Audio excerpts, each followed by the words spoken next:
నమస్తే.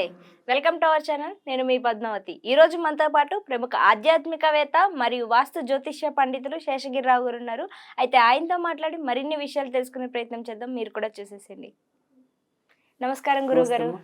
గురువుగారు, వైకుంఠ ఏకాదశి. అయితే మొదటిగా వైకుంఠ ఏకాదశి గురించి మాట్లాడితే గనక పూజా విధానం కావచ్చు, అసలు ఎలా పూజించాలి అదన్నీ ఎప్పుడు చేసేవారికి అందరికీ తెలుసు. కాకపోతే ఎప్పుడు చెయ్యని వారు, ఇక్కడి నుంచి మొదలు పెట్టాలి అనుకున్నవారు అసలు ఏ విధంగా పూజించాలి, పలహారం ఏం పెట్టాలి, దాంతో పాటుగా ఏ నామాన్ని స్మరించడం వల్లగా ఏదైనా లేకుంటే ఏదైనా స్విచ్ వర్డ్ మనం ఎప్పుడు చెప్పుకుంటూ ఉంటాం. అవును. ప్రత్యేకంగా ఒక స్విచ్ వర్డ్ అనేది జపించడం వల్ల మంచి జరుగుతుందని. మరి అలాంటిది ఈసారి ఏం చెప్పుకుంటే మంచిదంటారు? రైట్. అయితే ఇక్కడ ఒకటి మనకేంటంటే ఈ ఏకాదశి అనేది ఏదైతే ఉందో వైకుంఠ ఏకాదశి అనేది దాని ప్రాశస్త్యం అనేది ఒక 2 ముక్కలు చెప్పి, హ్మ్. తర్వాత ఇక్కడ దీనికి ఒక విశిష్టత ఉంది. హ్మ్. అంటే ఇప్పుడుండే ఏదైతే వైకుంఠ ఏకాదశి ఉందో దానికి 2 రకాలుగా ఉపయోగం ఉంది. ఒకటి అందరికీ.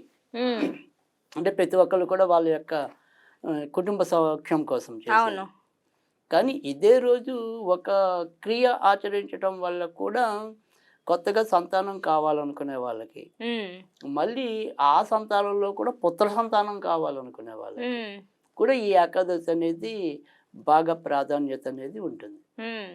అందుకే దీన్ని వైకుంఠ ఏకాదశితో పాటుగా పుత్రదా ఏకాదశి అని కూడా అంటారు.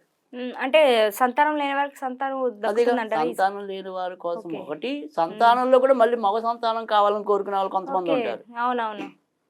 సో, అలా దాన్ని అందుకని దీన్ని పుత్రదా ఏకాదశి అని కూడా హ్మ్. అన్నారు. హ్మ్. సో, వైకుంఠ ఏకాదశి లేదా ముక్కోటి ఏకాదశి, పుత్రదా ఏకాదశి ఈ హుహు. మూడిటిని ఇదే ఉంటమనేది. హ్మ్. అయితే ఈ వైకుంఠ, ముక్కోటది ఏకాదశి అనేది పుష్యమాసంలో కూడా వస్తాయి. ఇప్పుడొచ్చే పుష్యమాసంలో వస్తాయి. అంతక్రితం ధనుర్మాసంలో కూడా వస్తాయి. హ్మ్. అంటే మార్గశిరంలోకి పడతాయనుకోండి. ఈ రెండిటిని కూడా మనం వైకుంఠ ఏకాదశిలో 2 సార్లుగా చెప్పడం అనేది ఉంటుంది. హ్మ్. ఎందుకంటే ధనుర్మాసం అంతా కూడా విష్ణువుని పూజిస్తూ వస్తాం అవును. కాబట్టి అక్కడ దీన్ని వైకుంఠ ఏకాదశిగా పేర్కొన్నారు. కానీ అసలు ఇప్పుడు అందరూ చేసుకునేది, ముఖ్యంగా తెలుగునాట ఎక్కువగా చేసుకునేది అయితే గనక ఇప్పుడు వచ్చే ఏకాదశిని ఎక్కువ మంది చేసుకోవటం అనేది ఉంటుంది. హ్మ్. కనుక ఇది 10వ తారీఖు మనకి రావటం అనేది ఉంది. ముందు రోజు సాయంకాలంకి వచ్చేప్పటికంటే మధ్యాహ్నం నుంచే మనకి ఏకాదశి బిగిన్ అవుతుంది. హ్మ్. సో, ఈ ఏకాదశి ఉపవాసాలు ఉండేవాళ్ళైతే గనక కొద్దిగా ముందు రోజు చేసుకోవటం అనేది, అంటే 9వ తారీఖు చేసుకోవటం అనేది మంచిది. కానీ అందరూ చేసుకునేదైతే 10వ తారీఖు సూర్యోదయానికి ఉంటుంది. హ్మ్. తర్వాత ముఖ్యంగా వైష్ణవులకి ఏంటంటే ఎప్పుడు కూడా ఏకాదశి, ద్వాదశి కలిసి వచ్చింది వాళ్ళకి చాలా ప్రాధాన్యత. హ్మ్. సో, అందుకని ఆ 2 వచ్చింది మనకి 10వ తారీఖు ఉంటుంది. అవును. సో, అందుకని ఆ రోజున ఎక్కువ మంది చేసుకోవటం అనేది ఉంటుంది. హ్మ్. సో, ఇది ఇక్కడ మనకేంటంటే ఈ ఏదైతే ఏకాదశి అనేది ఉందో మనకి 11 ఏకాదశులు అనేవి అందరికీ తెలిసింది. అంటే 12 ఎప్పుడు ప్రతి నెల 2, 2 ఏకాదశులు ఉంటాయి కదా! సో, హ్మ్. అంటే ఇంచుమించుగా 24. అసలు ఏకాదశి అంటే 11 కదా! మనిషిలో ఉండేవేంటి పంచ జ్ఞానేంద్రియాలు ఉంటాయి. పంచ కర్మేంద్రియాలు ఉంటాయి. అంటే 5, 5, 10 వీటిని నిరూపించేది మనస్సు. అవును. సో, అది 11వది. అంటే ఈ 11 బావుండటం కోసం ఏకాదశి చేస్తున్నాం మనం. హ్మ్. అంటే మన కర్మేంద్రియాలు బావుండాలి. మన జ్ఞానేంద్రియాలు బావుండాలి. మన మనసు బావుండాలి. ఇవన్నీ పవిత్రత లేదా పరిపూర్ణమైన వికాసం ఉన్నప్పుడు మాత్రమే మనకు కావాల్సిన జీవితంలో ప్రయోజనాన్ని పొందగలుగుతాం. అందుకని ఆ రకంగా ఏకాదశి అనేది నిర్వహించాం. సో, ఈ ఏకాదశి నాడు మరి జగత్తుని పాలించేవాడు, అందుకని మరి ఆయన జగపతి అని చెప్పి విష్ణుమూర్తిని అవును. మనం పిలవటం అనేది కూడా ఉంటుంది. అందుకని ఆ విష్ణు ఆరాధనే మనకి ఏకాదశిలో ఎక్కువ ప్రాధాన్యత సంతరించుకుంది. సరే, ఇప్పుడు ఏదైతే ఉందో మనం ఉత్తరాయణం అంటాం. ఇక్కడి నుంచి అవును. ఉత్తరాయణం అంటుంది. ఉత్తర ద్వారాలు తెరుచుకుంటాయని. అంటే విష్ణుమూర్తిని ఒకానొక సందర్భంలో మరి దేవతలందరూ కూడా ముక్కోటి దేవతలు. అందుకని ముక్కోటి ఏకాదశి అయింది. అవును.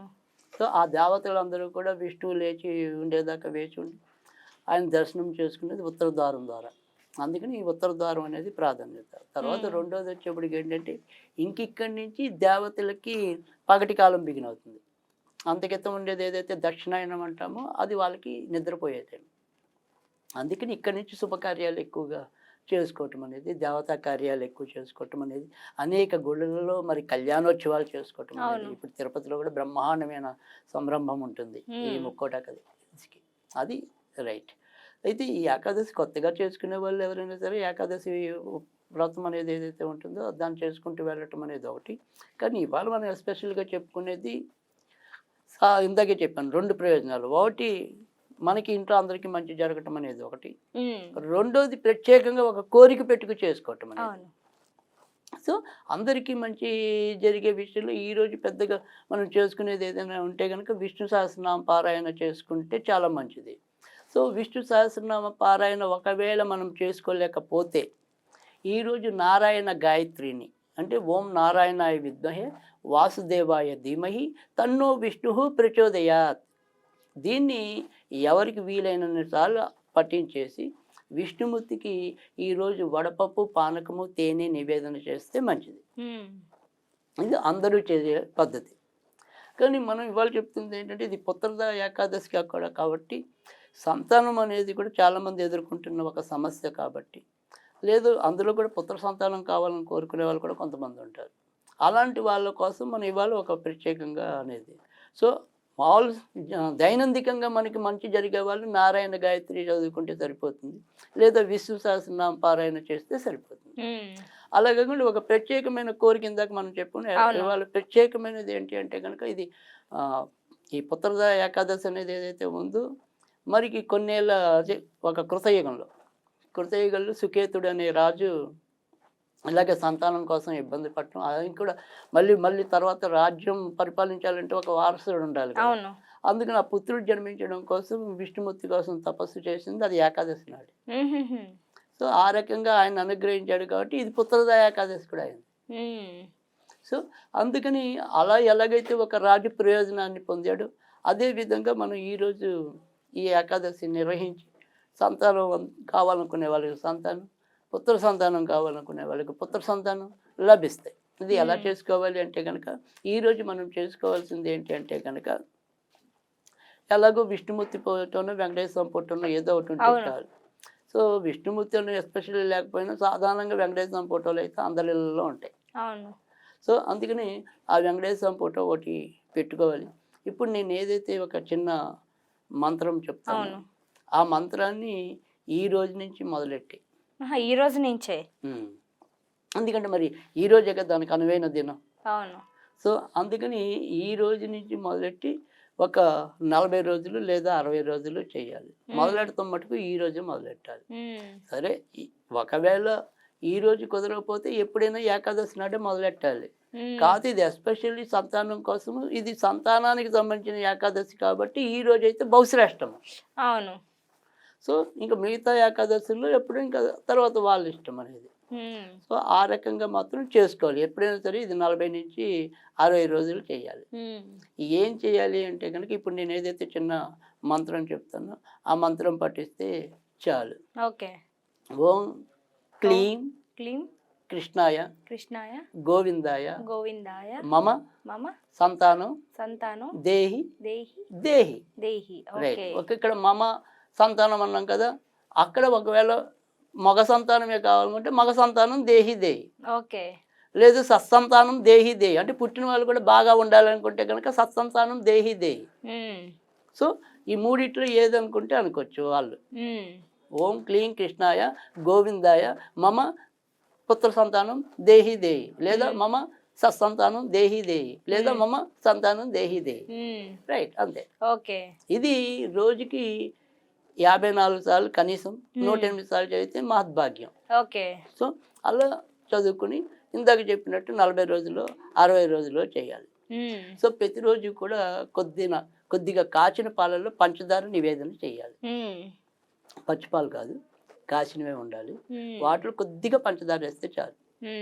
వేసి ఆయనకి నివేదన ఇచ్చి మనసులో కూడా మనం అదే చెప్పుకోవాలి. సంతానం కావాలనుకుంటే ఏ రకమైన సంతానం కావాలో కోరిక చెప్పుకుని, ఎలాగో మంత్రంలో కూడా అదే వస్తుంది, ఆ రకంగా చేసుకోవాలి. ఇది ఆ రకంగా చేసినట్టయితే తప్పకుండా వాళ్ళకి సంతాన భాగ్యం కలగటం అనేది ఉంటుంది. సరే, మనం ఎప్పటిలాగానే ఒకవేళ ఇలా ఏమీ కాకుండా దేవుణ్ణి నమ్మని వాళ్ళకి, నమ్మే వాళ్ళకి, తీరిక లేని వాళ్ళకి, తీరుకున్న వాళ్ళకి అందరికీ ఒక స్విచ్ వర్డ్ చెప్పాలి అనుకుంటే కనుక క్రియేటివ్ అంతే. జస్ట్ క్రియేటివ్ అంటే చాలు. ఓకే. అది కాకపోతే ఉత్తరంలో కూర్చొని చదవాలి. హుహుహు. సో వాళ్ళకి గనక ఉంటే గనక అది గ్రీన్ కలర్ వేసుకుంటే ఇంకా మంచిది. హ్మ్. ఆ రకంగా వేసుకొని చేసినట్టయితే గనక ఇంకా శీఘ్ర ఫలితాలు ఇవ్వడానికి హ్మ్. ఉంటుంది. ఎందుకంటే ఈయన ఆకుపచ్చ ప్రియుడు విష్ణుమూర్తి. అందుకే ఆయనకి మరకత పచ్చలతో అలంకరించడం అనేది కూడా ఉంటుంది. అవునవును. సో అందుకని ఆ రకంగా ఆకుపచ్చకి ప్రాధాన్యత ఇస్తే మంచిదనమాట. ఆ రకంగా చేసినట్టయితే తప్పకుండా వాళ్ళ యొక్క సంతాన మనోరథం అనేది తీరుతుంది. హ్మ్. నిజంగా గురువుగారు చాలా చక్కగా వివరణ ఇచ్చారు. అయితే వైకుంఠ ఏకాదశితో పాటు పుత్ర సంతానం కోసం కూడా ఏం చేయొచ్చో ఈ రోజున ఎస్పెషల్‌గా చాలా చక్కగా వివరించారు. దాంతో పాటుగా మీరు చెప్పిన మంత్రోచ్చారణ అయితే నిజంగా అద్భుతం. ఎందుకంటే ఎవరికి అనుగుణంగా వాళ్ళు చెప్పుకునే చేసుకో విధంగా చాలా చక్కగా చెప్పారు. నిజంగా ఇంత చక్కటి సమాచారాన్ని మా కోసం అందించినందుకు ధన్యవాదాలు గురువుగారు.